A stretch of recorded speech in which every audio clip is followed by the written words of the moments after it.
chain migration. The opposite is the truth in this bill, although it does not take a comprehensive approach, and we make no bones about it. I'm going to ask Lindsey Graham to respond in more depth to this issue. It'll be more colorful. So you got the president, who is most days pretty good on this. The January 9th, Tuesday Trump was awesome. Show back up. Get us to a solution. Obama tried. Bush tried. They failed. Mr. President, you can do this if you will just step forward and be the guy that we saw on January the 9th. You don't want comprehensive? Well, we gave you something less than comprehensive. You say you want comprehensive. We're going to move to comprehensive next. As to the press statement, I said, who the hell wrote this? Because it sounded like something that came from a political hack, not DHS. And guess who I found wrote the statement? Tom Tancredo's press secretary. Yes. So as long as Steve Miller is running the White House and Tom Tancredo is in charge of DHS, we're going nowhere at fast warp speed. You got the two most extreme characters in the town running the show. What do you expect? This press release was offensive to most of us. And it was like Tom Tancredo never left. And if you don't know who Tom Tancredo is, look him up. It explains everything. Mr. President, you're being led down a path where we won't get a result. Reject this kind of engagement with the Congress. Tell us what you don't like in a constructive fashion. I'll end with this. What's wrong with Washington? You give DHS $25 billion of the money they asked for, and they slam you. You give a pathway to citizenship for 1.8 million DACA recipients, and the left calls it the worst civil rights abuse in the last 100 years. There's some crazy people around here. Just shut them out. This is the best shot you'll ever get. America's with us, Mr. President. You be with us. We can make this bill better, but we're not going to turn this agenda over to the apostle of Tom Tancredo. Steve Miller is never going to run the show here and get you a successful outcome. Go where the American people are. The American people want the border secured, and they want the wall you talked about, and you can get it. The American people want to give these young folks, the DACA recipients, a better life to live in the country. This is the only place they know. And we'll go to the parents next, and we'll go to E-Verify next, and we'll do legal immigration, and we'll do merit-based immigration next. But, Mr. President, listen to the American people and lead us in Congress, and all will turn out well. If you turn this agenda over to the most extreme people on this issue, you're going to fail like Obama and Bush. Let me just say, to interpret that, the Senate is designed to work in a bipartisan way, and what you saw as a bipartisan group of people, and defined by our bipartisan, one of our bipartisan partners here, Lindsey Graham. Let me just address the veto issue, because it was reminiscent. It was 3 years ago, February 2015, I was a co-sponsor of a bill with Democrats and Republicans that we were introducing to tie President Obama's hands with respect to negotiating a nuclear deal with Iran. And he called me on the floor, and he said, "You are my friend. If this bill passes, I'm going to veto it." And I said, "Mr. President, we are the Article 1 branch, and you are the Article 2 branch. We don't play Mother May I with you, and we don't take away powers that you have. We have to do what we think is in the best interest of the nation, and then you can decide what you think is in the best interest of the nation." The bill we introduced passed on a bipartisan basis, and he didn't veto it. I don't think we need to play Mother May I with the executive. We just have to do what we can to pull together and find common ground, and that's what this effort represents. Now, let me just a second. Let me just bring this all back down to a center point again now, okay? As you can tell, the discussions that we had during this time were rather spirited. Lots of different ideas were discussed, and getting to this central point, trying to find a way to take care of the DACA kids and also to do border security, became the focus that we really thought we could find some common ground on. We also recognize that the White House needs to be in a position of strength to begin with. They need to point out the fact that the chairman's mark is actually up for debate after ours is. If ours were to pass, it would make it very difficult for the chairman's mark to pass. And look, I'm going to vote for the chairman's mark. I respect what they're trying to do. I'm also voting for this one. So if this one doesn't receive the votes, they most certainly would expect that they would try to get the chairman's mark through. We get that. In the meantime, we want to be in a position, after everybody's tossed the bombs back and forth, to come back to a center part that says, how are we going to make this thing work? Because if nothing passes, as you've heard earlier, we're still back in the same position. The DACA kids are still at risk. These young men and women working in the military, they're still at risk. And at the same time, we haven't taken what the president ran on, which is to fix that border.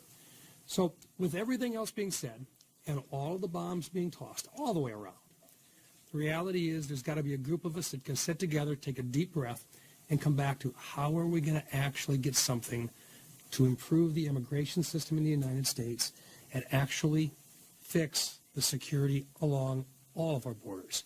That's what this is all about, and that's what we continue to remind ourselves of. We're trying to find common ground. We know we can't do it without the White House. We understand that. But we've got to start someplace. So we'll take the best shots. I think for the most part, we probably won't return a lot of the fire. And when we get all done with it, hopefully we'll find that centerpiece that the American people say Washington finally is going back to work. Senator Rounds, there are a number of other Republicans who were part of most of these meetings. Senator Corker was one of them who said they're not going to support this final product. I'm wondering, why do you think you lost some of these people, and what's your message to your fellow conservatives as to why they should get beyond? I think there are a number of technical issues within the bill that some folks disagreed with, some of which we're going to be able to repair. There are some other areas that we really like to move forward on and perhaps add some things that would make it a better bill. But once again, what we're trying to do is to not just get to 60 votes in the United States Senate, but rather to 70 votes in the United States Senate, where probably 70% of both Republicans and Democrats could agree on moving forward. I know we're not going to be able to satisfy everyone, but let's make it better than what it is today. And for those individuals, in many cases, they brought up ways in which they really could, in my opinion, improve the bill. And I want to work with them to get that done. But we need to start someplace, and we need to do it with both Republican and Democrat support to get there. There's plenty of room right now for give and take. But the key issues, border security, which all of us conservatives agree on, and as a matter of fact, some of those who you might consider to be more liberal would agree with us on. The second part is we all know we have to address the issue of DACA. That's part of our goal as well. And I think even in a calmer environment, we all agree that the issue of the migration pattern that we've got right now, where there is more in family rather than merit, needs to be also addressed. We need legal immigration in the United States. Legal immigration. Right here. We got two more. The American public has seen a week of inaction on the floor. This could have been a week where we saw a 2013 style kind of court fight. A lot of us were looking forward to that. Can you explain to the American public why it is that both parties have been able to have a really substantive debate, apart from the one you had behind the scenes? It seems like we don't have any resolution of this issue right now. Well, okay, as soon as we brought out our proposal, you saw the fireworks begin. So in a lot of the ways, it was a matter of what can we do to refine it, what can we do to get as close as we can to something that we could present, and do it in a timely fashion. We did run out of time this week as well. The second part, and with all due respect to my colleagues on both sides of the aisle here, and I think some of my Democrat colleagues may disagree, but I really believe that Senator McConnell honestly intended to have an open discussion, but he was very disappointed with the fact that Senator Schumer decided to oppose even allowing the debate of two amendments that he believed was offensive. And I think that sent a real negative message to the folks on our side of the aisle saying, look, if you disagree, then vote against them. But and if you want to offer countermeasures until Democrats and Republicans realize that we can both play this tit-for-tat game and offer negative, something uncomfortable for both sides. Unfortunately, in this particular case, it was a matter of saying, no, we're not ready to debate these particular ones, so we're going to object and not let them come to the floor. I think that was a tactical error on the part of the Democrat leadership. Senator, in the bill, Who, hold on, I'm sorry, you did have, I know, but who'd you want to speak to? Anybody else? Rounds, yourself, in the bill, you deprioritize deportations for virtually all illegal immigrants in the country, including up until June 30th, basically inviting a surge of illegal immigrants who will be deprioritized for immigration. Why move that date into the future? Okay, first of all, let's look at what the prioritization language says.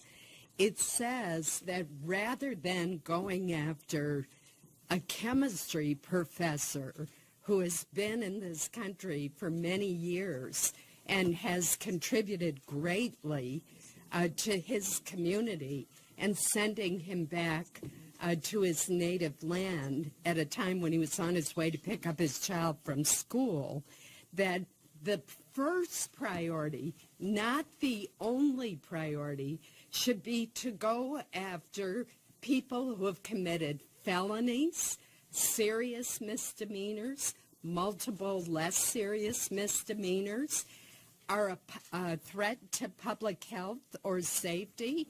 Wouldn't most Americans agree that that is where our resources should be targeted? And then we send a strong message to people who come to this country illegally after the bill is enacted. Just let me get to that point.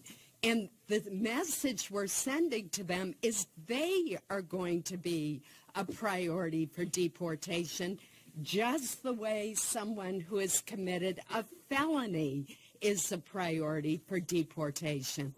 We are going to readjust that back to January 1st, our original proposal for that date, but because it has been misunderstood.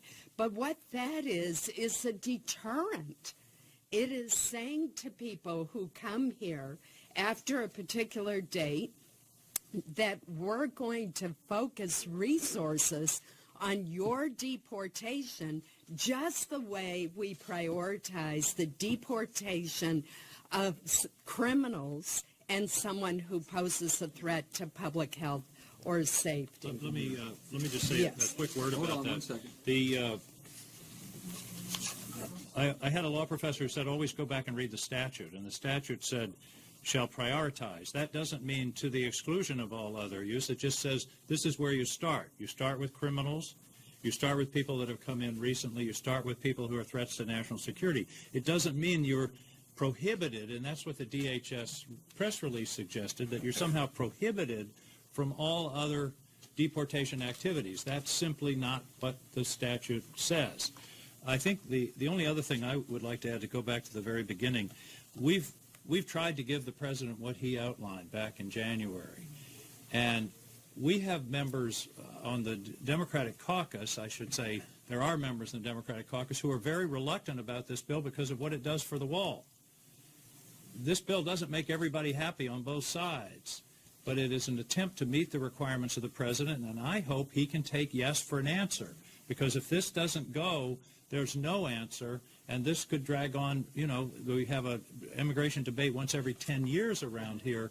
We won't be able to solve this problem. This is a positive start, and we can then go to the next step, whether it's next week, next month. That'll be up to the leadership. Senator, what are you going to do about the issue that caused such concern yesterday in Florida? To whom are you asking that? I mean, I'm happy to take it if you want, but do you want? For several years, Right. tackle this issue.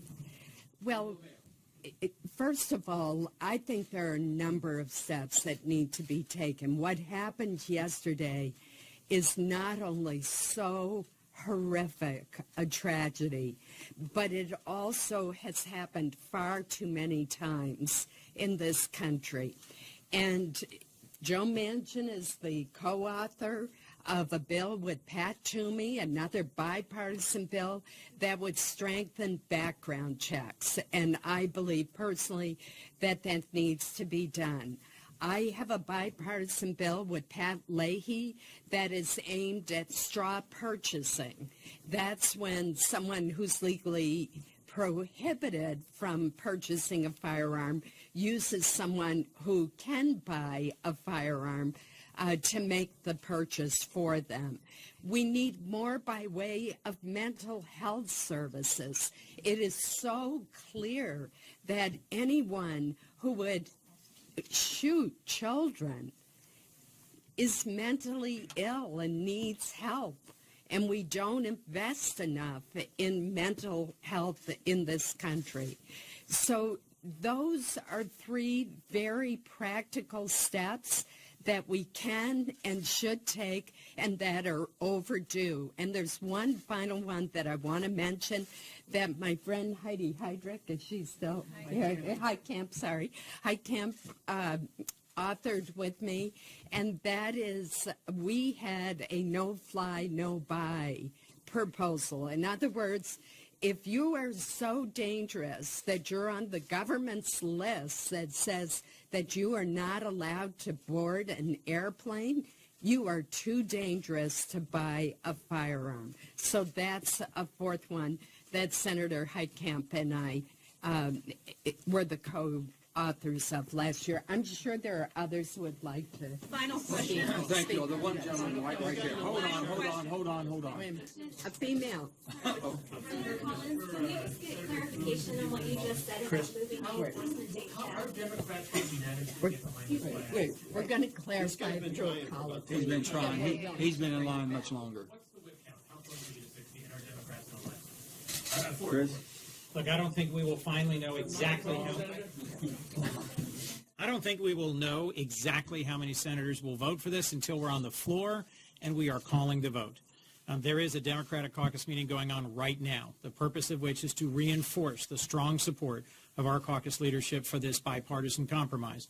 It is exactly the sort of compromise in which there are people unhappy in both caucuses about it because it either gives too much to the president of his priorities or doesn't go far enough in meeting the priorities of those who want to do comprehensive immigration reform. The great thing about a compromise is that it solves two, as this case does, two real problems right in front of us. I am optimistic that every Democrat will support this bipartisan compromise, and I am hopeful that we will get to 60 votes. But there is some work to do in the next couple of hours to clarify misunderstandings, to push back against misleading efforts by DHS and the White House to mischaracterize it, and to clarify why this is the one strong bipartisan proposal that can pass the Senate. And I wanted to add one more thing on them. When I look back, having been involved in the comprehensive reform debate, if you remember that, I'd strongly pass the Senate. It was not easy. It was much bigger than this, and we had 68 votes. We had 14 Republicans voting for it. I think 11 of them are still here. So no matter what kind of things are written in press releases, this group believes that we can just stand in the corners throwing partisan punches if we want for the rest of the year, or we can actually get something done for the American people, and that's what this bill is about. Thank you all.